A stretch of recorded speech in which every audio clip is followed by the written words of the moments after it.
Let's talk more about my testosterone level. This is very relevant, very pertinent to my channel as we unravel the mysteries of hair loss. Okay, so going back to the video that I made called Hair Loss, I Have Less Testosterone as a Vegan and a Stay-at-Home Dad. I really like this particular comment right here. Actually, there's two that I want to share with you. DJ Laser Blue, household name. We all know and love DJ Laser Blue. Here's what he says, quote, "My opinion, and from what I've seen, late bloomers of chest and beard hair," which was not me, and this is after manscaping not long ago. He's saying late bloomers to chest and beard hair tend to have less testosterone than the average man, which could back up your theory regarding when you are able to grow a beard. Also, I believe that's why they say hair loss stabilizes or slows down at age 35, because our testosterone levels decrease drastically. So my theory, 15 to 25, we're at our highest peak of testosterone when our hair loss normally starts kicking in. That's why most men who start in their early 20s are bald by 30.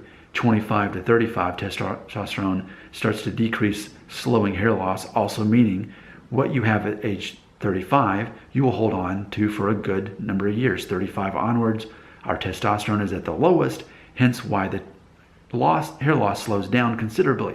Also, if you look at bodybuilders whom take steroids, they tend to find that it speeds up their hair loss. Why? Because of the overloading of testosterone. So my conclusion, the less testosterone you have, the more chance you have of keeping your hair.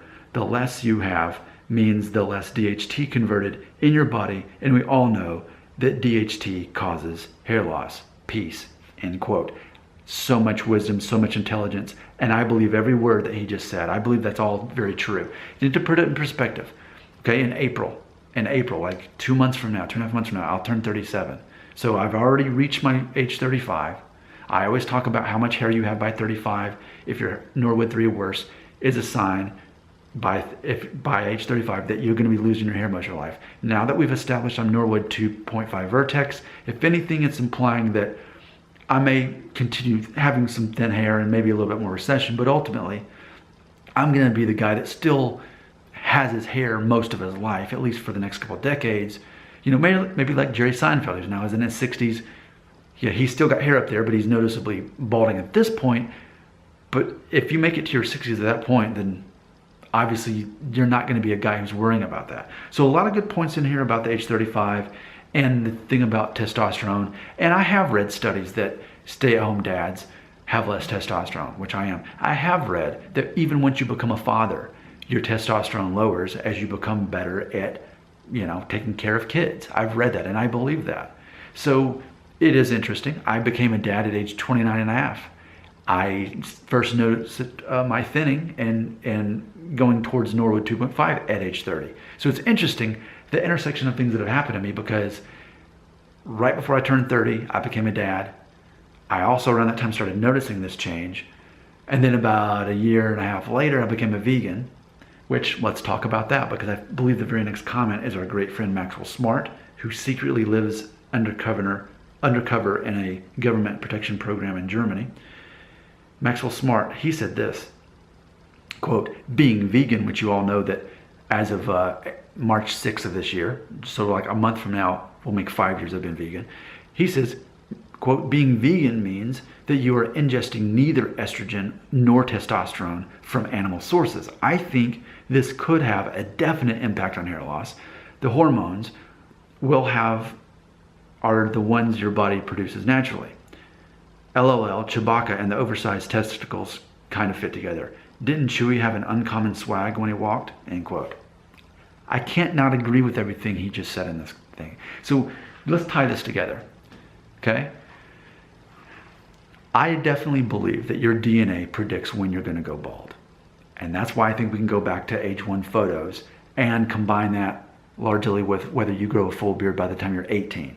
I believe if there were two of my hair loss theories that mattered more than the rest, I'd say it's those. How much hair did you have at age 1? Not as a newborn, but at age 1.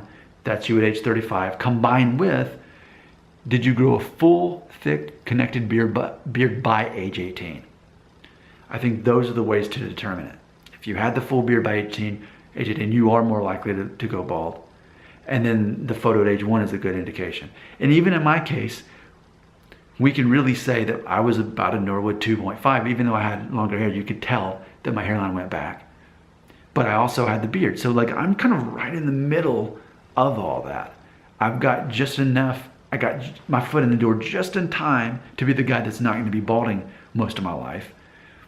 But at the same time, I won't have a perfect head of hair, but I'll have enough hair to fool most people. Okay, so I definitely agree. So while I do believe it's determined by your DNA, I definitely believe that the whole thing about ingesting extra testosterone and estrogen, as both people commented, has an effect on it.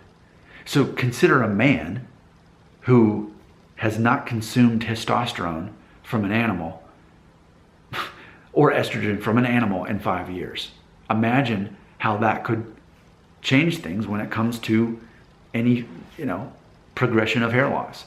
To deny that it has no effect, I think is foolish. I don't think we can say that. I don't think we can say, well, Nick, just because you're a vegan, that doesn't mean anything. I think it can definitely slow down the process. I think to say that it can't is foolish. I think we have to consider this. The same thing with the rosemary oil that I've been using for the past 13 months. We can't rule it out. We have to assume that had I not been doing that and had I not been a vegan for nearly 5 years, that I'd have less hair. I mean, I definitely believe that. But again, I don't care enough to tell you to do it. You should do whatever you want to do. I just love being the human guinea pig here, because how many men in the world, and the answer is one, I'm the only one, who all these things have come together, that have got these theories that actually add up, that I became a father when I did in my life, that I became a vegan when I did in my life, and that we can match it all the way back to my hairline and all of this. I'm the perfect intersection of a man who's gonna go bald soon and a man who still is gonna keep his hair. I got my foot in the door just in time, according to the two most popular and most important of my hair loss theories. Your hairline at age 1 is a projection of you at age 35, but also consider how much beard and body hair you have by age 18. But on top of that, consider if you're no longer consuming testosterone or estrogen from animals, because all of my nutrients come from plants, and they have for almost 5 years now, that has to make a change on your biology. That has to do something to slow down your hair loss. That's my theory, and I'm sticking to it. And I don't care if you believe me, because this is my life, my hair, and if it's working for me and I'm the only one that can prove it or even cares, so be it. I'm going to live my life. I don't care if I'm right, but I am going to keep doing this, because if nothing else, it's making people think.